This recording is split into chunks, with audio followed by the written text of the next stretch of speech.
Bonjour chers amis et merci encore de participer à cette petite séance de lecture qui commence et on va voyager à travers les auteurs qui ont marqué le temps et qui continuent à marquer le temps pour aller tirer des éléments qui pourront nous accompagner dans notre vécu de tous les jours. Right? Donc, restez scotchés. On va parler aujourd'hui principalement de deux attitudes, de deux choses qu'il faudrait absolument faire pour augmenter l'image ou alors pour changer l'image que nous avons de nous-mêmes. Nous savons que à quel point il est important d'avoir une image de nous qui nous convient. Parce que à défaut d'avoir une haute image de nous, nous ne pourrons pas avoir des résultats qui aillent au-delà de ce que nous savons de nous. C'est prouvé scientifiquement, c'est l'image qu'on a de nous détermine le niveau d'accomplissement qu'on peut faire.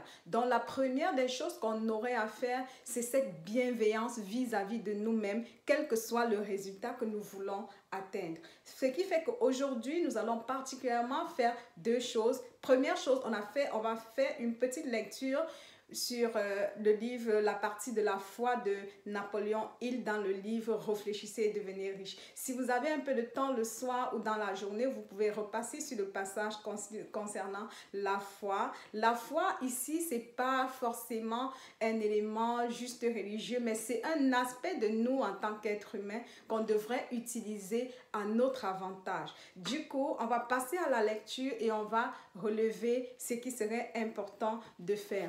Sans plus tarder, nous allons parler de la partie, c'est à la page 47, la foi de Napoléon Hill, réfléchissez et devenez riche. Personne n'est condamné à être victime de l'infortune. L'énoncé au paragraphe précédent permet de comprendre que le subconscient transformera toute impulsion de pensée en son équivalence physique, que cette impulsion soit négative ou destructrice. Ça veut dire que tant et aussi longtemps que nous gardons une pensée, qu'elle soit positive ou négative de nous, nous allons la garder et elle va être mauvaise. Par exemple, on peut se sentir victime et dire non, par exemple, les gens ne m'aiment pas ou alors telle chose est mauvaise pour moi. Tant qu'on garde cette pensée, on va l'accumuler et le subconscient va retenir. Pourtant, c'est une pensée que nous ne voulons pas, par exemple, mais nous la gardons parce qu'on se victimise.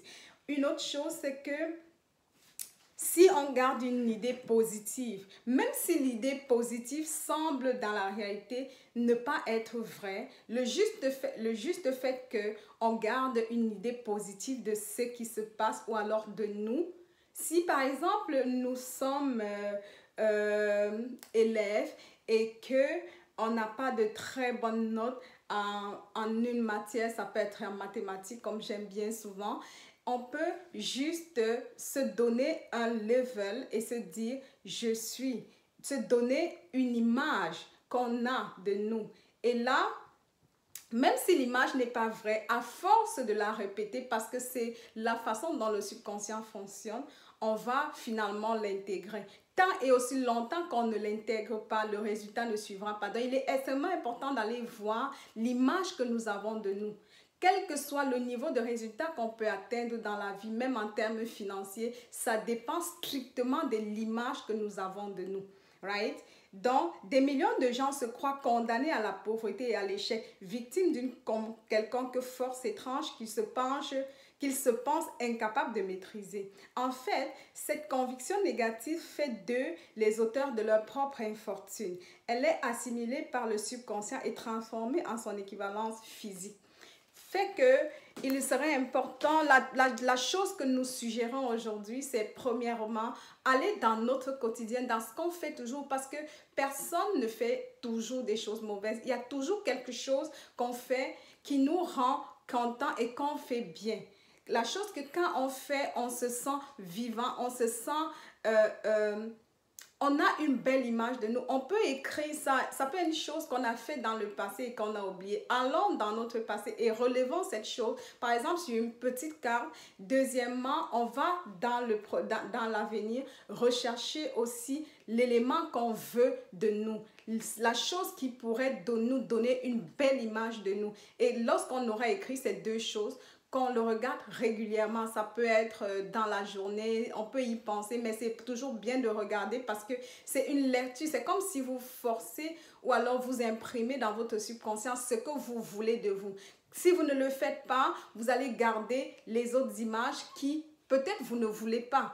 Donc, merci pour votre attention et à nous revoir à très bientôt pour la prochaine lecture. Bonne journée.